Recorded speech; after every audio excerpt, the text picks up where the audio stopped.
Jollof rice and dawadawa, a perfect match made in food heaven. In today's video, we are making dawadawa jollof rice.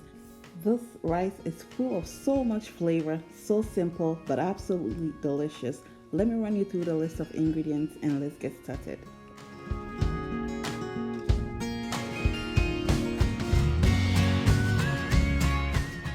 For my list of ingredients, I have 4 minced garlic cloves, 1 tablespoon of crushed chili flakes, half a teaspoon of rosemary, you can also use fresh.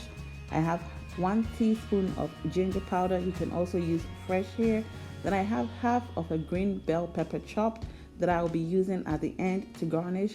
I have 1 large onion that is sliced, 8 large Roma tomatoes, those are large, 4 cups of washed basmati rice, you can also use jasmine rice. I have salt to taste, and I have 1 can of salmon, 2 tablespoons of dawadawa, which is our star of the show for today. Then I have 2 tablespoons of tomato paste, and I also have a little bit of dry herrings. This adds a really nice flavor to the rice.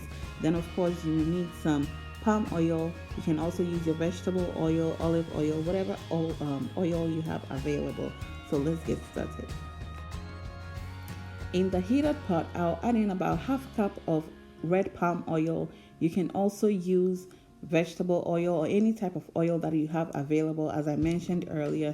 So I'll allow this to come to temperature and we'll add in the next ingredient. I will now add in the locust beans, dawadawa, and allow it to infuse the oil. Then for about a minute or so, and I'll add in the onions. At this point, we'll go in with the onions, and I'll let this fry until it's nice and translucent. It smells incredible already, guys.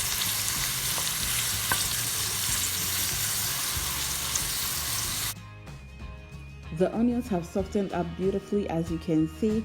So next I'll go in with the aromatics, which are the chili flakes, the garlic, the rosemary, and the ginger powder. I'll let this fry for a few seconds and add in the tomato paste. Stir it until it's nicely incorporated into the onion mixture so far. Then fry on a low heat for about 5 minutes until everything is well incorporated. So my sister shared this recipe with me a few months ago. I tried it and I absolutely loved it, and I thought I would share this recipe with you so you can also give it a try. This is how the sauce is looking so far, very nice and beautiful and smells amazing. So next I'll go in with the dry herrings, and I'm adding in at this point because it's a bit hard, so it will soften up in the stew as it cooks. So I'll give it a quick stir. Then next I will go ahead and blend my fresh tomatoes using the food processor. You can also use you can also chop it up, or you can also use your blender, but it's one of those lazy days, so I went ahead and blended it in my food processor. I'll add it in, then give it a stir and cook on a medium heat for about 20-25 minutes until the oil begins to surface on top. So before I cover it to fry, I tasted for salt and it looks like I need a bit more. So I have here half of a shrimp Maggi tablet. I'll crush it in and also add in a bit of salt to taste. I'll give it a stir, cover it, and allow it to fry for about 25 minutes or so. This is how the sauce is looking so far. Alright. So I'll allow it to go for about 10-15 more minutes, and we'll add in the next ingredient.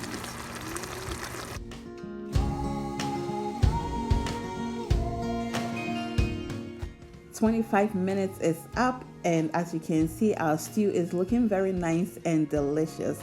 So at this point I was thinking, man, I could add some agushi in here and we'll make like an agushi stew, but it was for jollof, so we have to go ahead and make the jollof. So next I'll add in the canned salmon. You can also use mackerel, shrimp, whatever you like. I'll break it apart, let it cook, and then give it a stir and let it go for about 10 minutes, and we'll add in the rice next.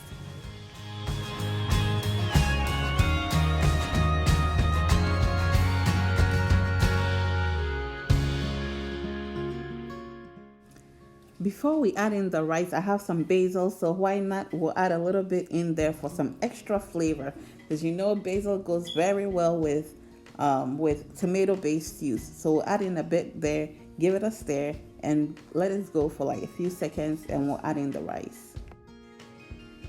In goes the 4 cups of washed basmati rice. You can also use jasmine rice as I mentioned earlier.